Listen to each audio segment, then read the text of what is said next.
প্রিয় SSC 26 batch এর শিক্ষার্থীরা, আশা করি তোমরা সবাই ভালো আছো, সুস্থ আছো। তোমাদের কিছুদিন হলো এসএসসি পরীক্ষা শেষ।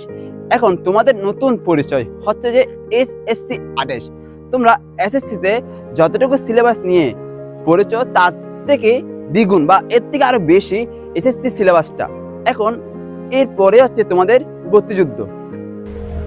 আর এই ভর্তি যুদ্ধে তারাই বিজয়ী হবে যারা প্রস্তুতিটাকে সুন্দরভাবে গুছিয়ে এবং ভালোভাবে নিবে। আর এই প্রস্তুতিটা গুছিয়ে সুন্দরভাবে নেওয়ার জন্য তোমাদের সব সময় পাশে আছি আমি, মোহাম্মদ ফরমান Hossain, Chittagong medical college, 4th বর্ষ, এমবিবিএস। আর আমি Rahul Bhattacharya, CUET electronics and telecommunication engineering. এখানে বায়োলজি শেখানো হবে একদম বেসিক কনসেপ্ট থেকে, শুধু মুখস্থ নয়, বুঝে বুঝে। গুরুত্বপূর্ণ diagram, root question analysis, CQ, MCQ, short techniques এবং নিয়মিত এক্সামের মাধ্যমে তোমার প্রস্তুতিটাকে নিয়ে যাওয়া হবে এক অনন্য উচ্চতায়। পুরো সিলেবাস শেষ হবে সহজ ভাষায় সাজানো নোট এবং দারুণ সব ভিজুয়াল ব্যাখ্যার মাধ্যমে। তুমি যদি এইচএসসিতে A+ এবং ভবিষ্যতে মেডিকেল, ডেন্টাল বা ভার্সিটিতে এডমিশনের জন্য শক্ত ভিত্তি গড়তে চাও, তাহলে এই ব্যাচ তোমার জন্য। এসএসসি ফিজিক্স কি তোমার কাছে অনেকগুলো সূত্র আর কঠিন অঙ্কের নাম?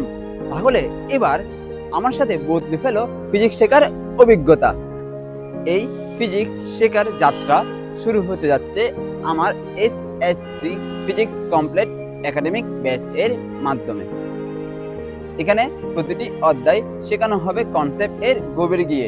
শুধু সূত্র মুখস্থ নয়, সূত্রগুলা কোথা থেকে এসেছে এবং পরীক্ষায় তোমরা সূত্রগুলা কিভাবে প্রয়োগ করবা সেটা শেখানো হবে সহজ এবং শর্টকাট টেকনিক এর মাধ্যমে। এখন তোমাদের মনে প্রশ্ন আসতে পারে যে আমার ফিজিক্স কোর্সে কি কি থাকবে? আমার ফিজিক্স কোর্সে থাকবে যে কনসেপ্ট বিল্ডিং, সিকিউ এবং এমসিকিউ সলভ এবং প্রচুর ম্যাথ সলভ, যে ম্যাথগুলো তোমার ইঞ্জিনিয়ারিং, মেডিকেল এবং ভার্সিটি ভর্তি পরীক্ষায় আসে। তো এর সাথে আমার ম্যাটেরিয়ালস হিসেবে থাকবে যে প্রত্যেকটা অধ্যায়ের উপর ফিজিক্স এর প্র্যাকটিস শিট।